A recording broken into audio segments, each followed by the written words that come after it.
Temístocles Montaz, el ministro de Industria y Comercio, pasó por momentos un poco tensos ayer. En primer lugar, él había dado una versión de que él solicitó al Procurador General de la República que lo recibiera porque ya él tenía conocimiento de que había sido incluido en una lista anónima, pero que estaba entre las personas implicadas en el caso de Odebrecht. Y llegó a la Procuraduría General de la República, en donde pasó 6 horas. Por el hecho de haber pasado 6 horas, ya se sabe que no es que Temístocles hizo una solicitud de que él quería hablar, porque evidentemente la Procuraduría era la que tenía interés en hablar con Temístocles, y luego ya se confirmó, y él mismo admitió que él fue citado para... 7 horas, dicen algunos, porque fue a las 10 y terminó poco después de las 5. Ya, entonces él fue citado por la Procuraduría para tener una conversación que él mismo definió como una conversación amena, pero para explicarle cuál era el procedimiento que se utilizaba en el Ministerio de Economía y Planificación en relación con los contratos que pasaban por sus manos de la empresa Odebrecht. Bueno, por más cordial que sea una conversación entre dos personas en 7 horas, es una conversación que se supone que tratan temas cardinales, importantes, y que se discuten argumentos a profundidad en 7 horas. Casi uno diría que en 7 horas una persona conquista a otra amorosamente, de tanto que habla, ¿verdad? Una mujer a un hombre, mira, un hombre a una mujer, pues, mira, 7 Gustavo, horas. Sí, Temístocles Montaz tuvo una participación administrativa, digamos, en los contratos de préstamos que se iban a formular, que debían ir al Congreso Nacional y que pasaban por sus manos ya para ver la parte presupuestaria. En su condición de secretario técnico, ahora se llama Secretaría de Economía, ¿no? De Economía y Planificación. Debido a que lo que hizo la empresa Odebrecht era nada más y nada menos que formular los presupuestos de las obras que ellos iban a ejecutar.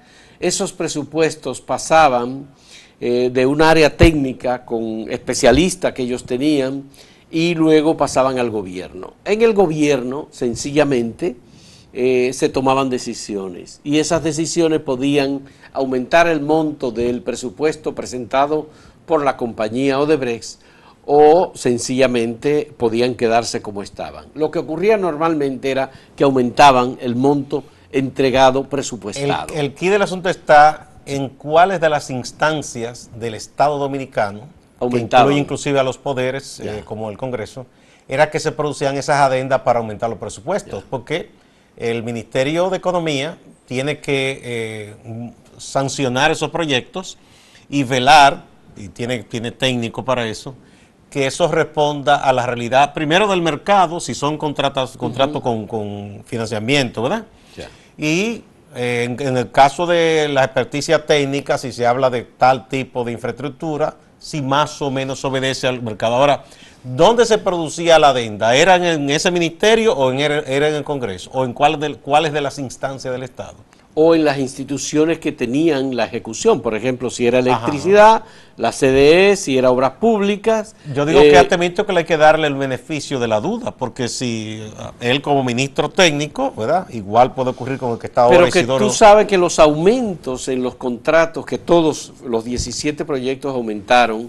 Por ejemplo, el primero fue un contrato por 131 millones de dólares.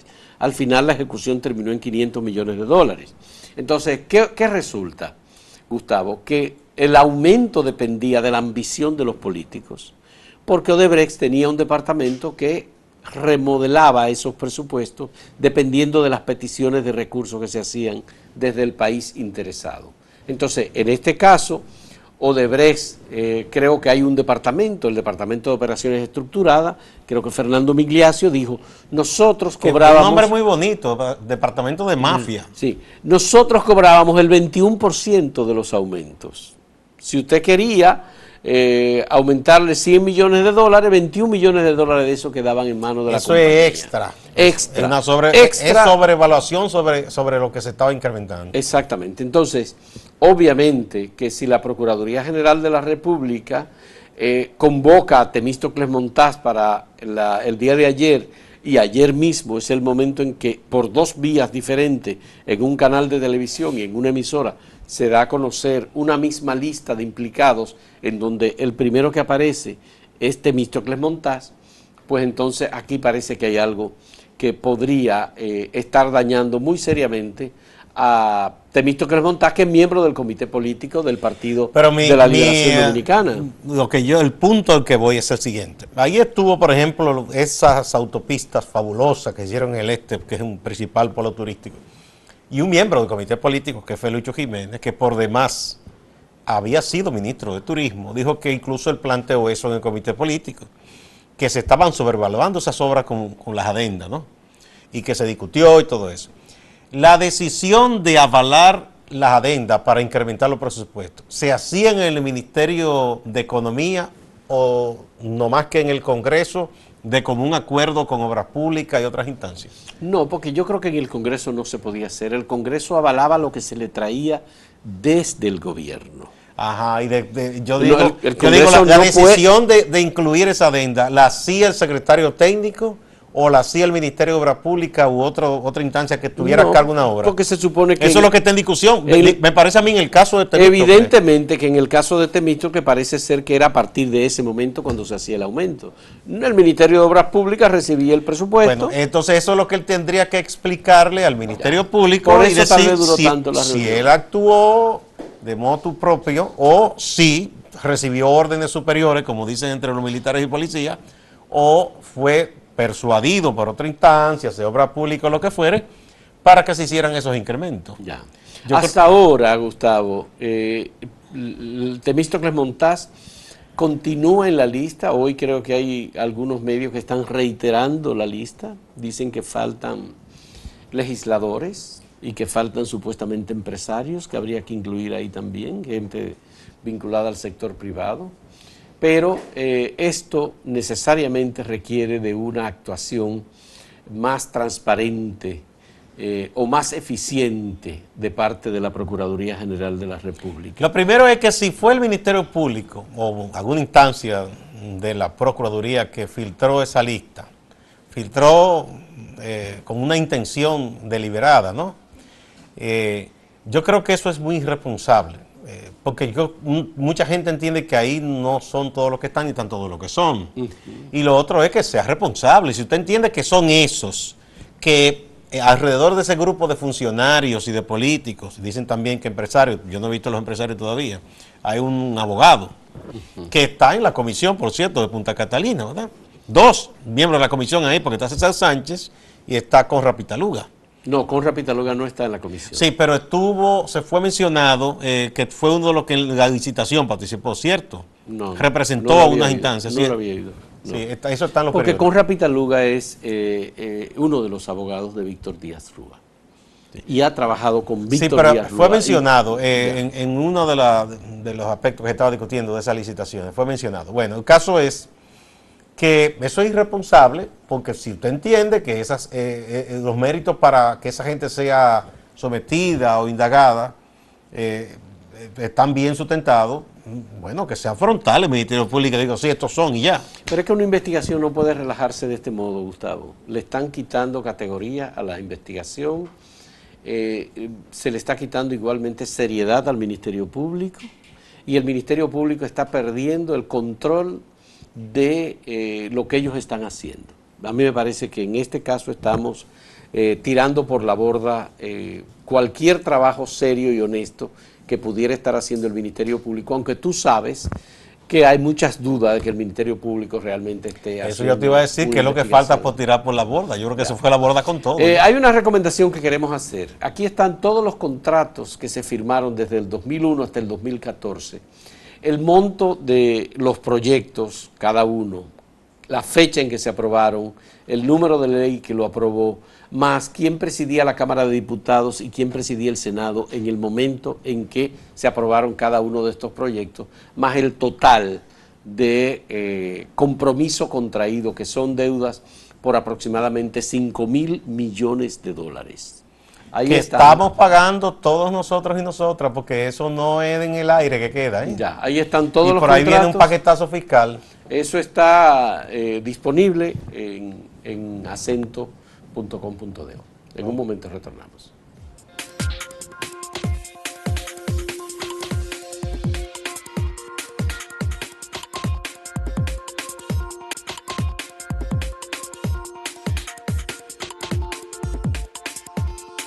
El Consejo Nacional de la Magistratura, encabezado por el presidente de la República, se reunió ayer por segunda vez, ayer lunes, a las 5 de la tarde en el Palacio Nacional y discutió el reglamento que se va a poner en marcha para la selección de los miembros faltantes, 4 de la Suprema Corte de Justicia y de los miembros del Tribunal Superior Electoral.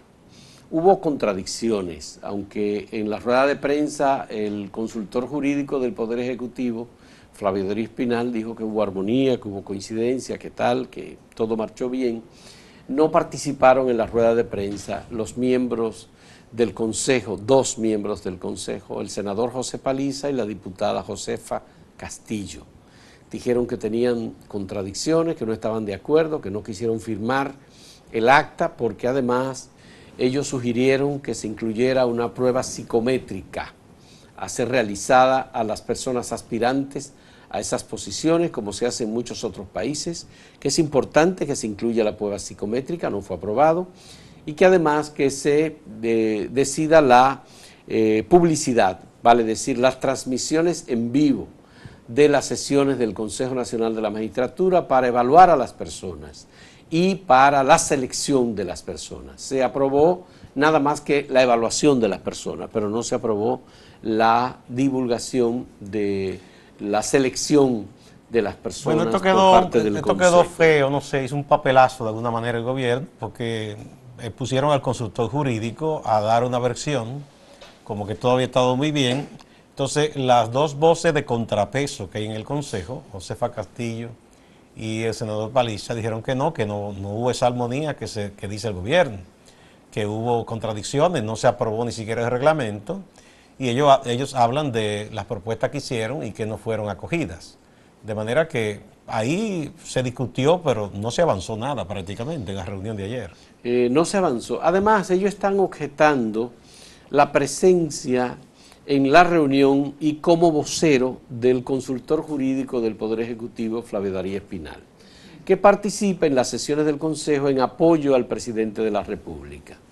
Pero ellos dicen que la labor de vocero del Consejo Nacional de la Magistratura debe ejercerla el presidente de la República o, en su defecto, uno de los miembros oficiales del Consejo Nacional de la Magistratura y no el consultor jurídico. Bueno, habría que ver, uno no está ahí adentro, no se está transmitiendo en vivo como se hizo en el pasado cada una de estas sesiones, qué es lo que hace el doctor Flavio Darío Espinal.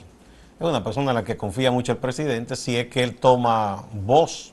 Voto no tiene, se supone. Pero, no, voto no tiene. Pero tal vez toma voz y dice cosas y hace puntualizaciones. No, pero él orienta al presidente de la República. No, pero yo digo, si lo hace ahí mismo, es lo que habría que ver. ¿Y qué tanto esto está permitido? Y puede servir como orientador en términos jurídicos de los miembros del Consejo Nacional de la Magistratura. Sí, pero porque él conoce. No, él conoce, pero él tiene una posición determinada. Claro. Y es un hombre serio que no lo va a ocultar. Claro. Él tiene una posición que él está al servicio del gobierno, o sea, del presidente. Entonces, cualquier tipo de orientación que él deje en la línea de apoyar lo que el gobierno quiere. Eso está claro y él no va a negar eso, ¿no? Yeah.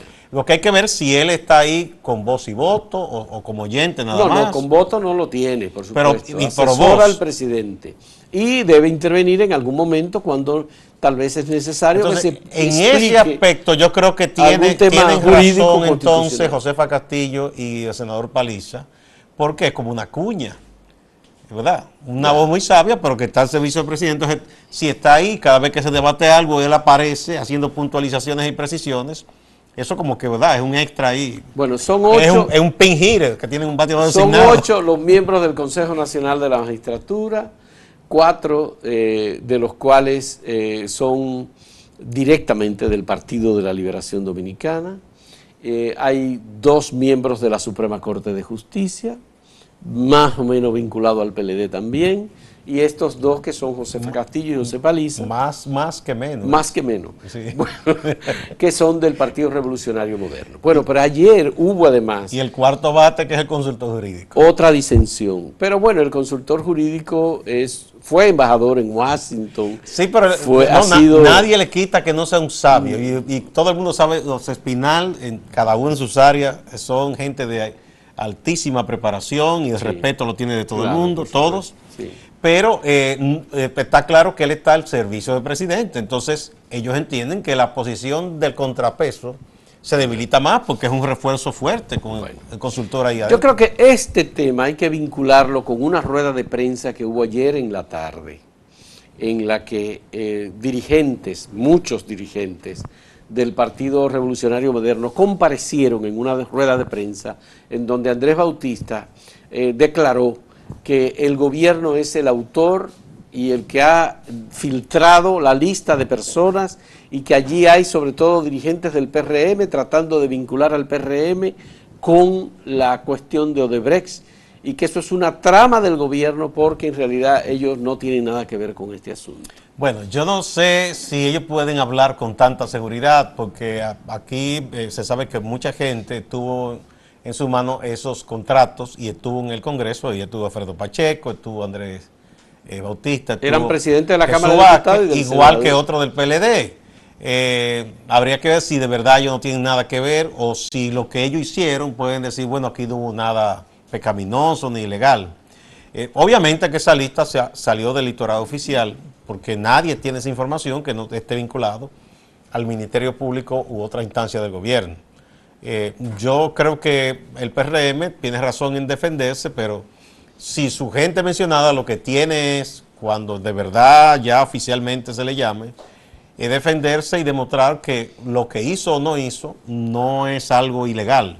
Todo el que se ha mencionado ahí, pero simplemente decir que le incluyen como por una persecución, bueno, eso yo lo tomo con pinza. Bueno, esto hasta ahora es lo que hay. Yo espero que haya reunión el próximo lunes, está pautada no para las 5 de la tarde, sino para las 4 de la tarde del Consejo Nacional de la Magistratura y que esto avance para que se tomen las decisiones más adecuadas y ojalá que haya consenso. Y si no hay consenso, pues las decisiones del Consejo de la Magistratura se tomarán por mayoría. Bueno, Fausto, hay que comentar también que el Movimiento Verde y la Articulación Campesina hicieron una denuncia, igual que la Comisión Nacional de los Derechos Humanos, de un hecho muy serio, muy grave. El dirigente campesino, Antonio Ero Pérez, Antonio Ero Pérez, que leyó el manifiesto en la Marcha Verde de Asua, sufrió ayer lo que se indica que es un accidente. Fue embestido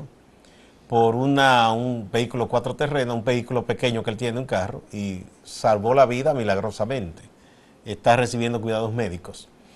Los dirigentes dicen que sospechan de que esto pudo no ser un accidente y exigen una investigación. Yo creo que corresponde, sí, que las autoridades investiguen y determinen y esclarezcan si esto fue un accidente o si no fue un accidente, para tranquilidad de la familia del señor Antonio Ero Pérez, de sus amigos y de la sociedad en general. Mira, el vehículo que le embistió, que le chocó, se dio a la fuga. Destruyó totalmente el vehículo en el que iba Ero Pérez, lo destruyó totalmente, es decir, que él pudo haber muerto en ese accidente. Y pudo pasar como un accidente. El tema es que la Policía Nacional dice que no tiene ningún plan en contra de los dirigentes de la Marcha Verde, que no hay ningún tipo de represión en marcha ni ninguna actividad en contra de los dirigentes. Lo que ha pedido el movimiento Marcha Verde es que haya una investigación seria sobre lo que ocurrió con quien leyó la proclama en Asua el pasado domingo. El antecedente inmediato que surge en relación con esto es el caso de Guanchi Comprés en Moca, que agentes policiales colocaron cocaína en su vehículo para implicarlo, lo apresaron, lo esposaron, lo sometieron a la justicia, le iban a cantar 3 meses de prisión de medida de coerción, hasta que apareció un video que demuestra que fueron agentes policiales los que colocaron esa droga. Mira, el compañero Máximo Laureano de Santiago hizo una historia que publicamos en Acento de los peregrinos de Moca. Está Guanchi, están otros compañeros de él. Y ha sido toda una batalla hace 8 años. Ellos denunciando hechos de corrupción, denunciando uso de recursos del Estado para campaña. Y cómo esos jóvenes han sido acosados por dirigentes del PLD en Moca y por autoridades del gobierno, tratando de inculparlo en hechos delictivos. Y no han podido. O sea que no, lo de Guanchi no fue una casualidad que ocurriera. Entonces, hay sospecha legítima de que de esos grupos, y por eso reclaman que se determine si en el caso de Antonio Ero Pérez se trató ciertamente de un accidente o si hubo alguna intención de alguien de hacerle daño. Bien, hacemos una pausa.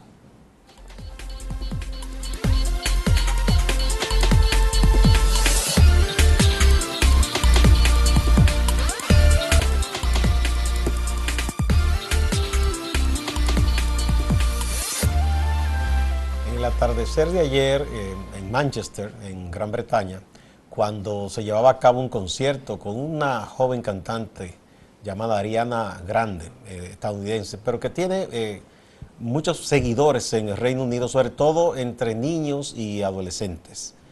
Se produjo un atentado, una explosión, y hubo mucha confusión. En principio se habló de algunos muertos, luego se dijo 20, luego se determinó la cifra, 19 personas muertas. Entre ellos varios menores de edad, y ya se ha identificado una niña de 8 años, y los heridos pasan de 50.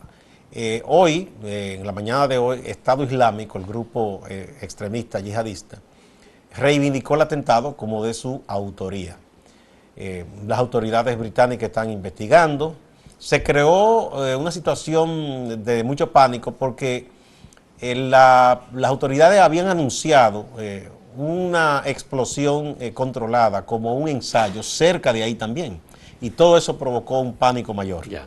Bueno, la primera ministra de Reino Unido, Theresa May, dijo un discurso, suspendió la campaña en la que se encuentran los británicos en este momento, dijo que estaban haciendo una investigación para determinar, obviamente, si se trató de un atentado terrorista por algún grupo. Esto lo dijo antes de que ya el Estado Islámico reivindicara el atentado. Es un atentado que afecta muy directamente a jóvenes y a familias, y sobre todo en donde había niños. Hay imágenes desgarradoras de este atentado.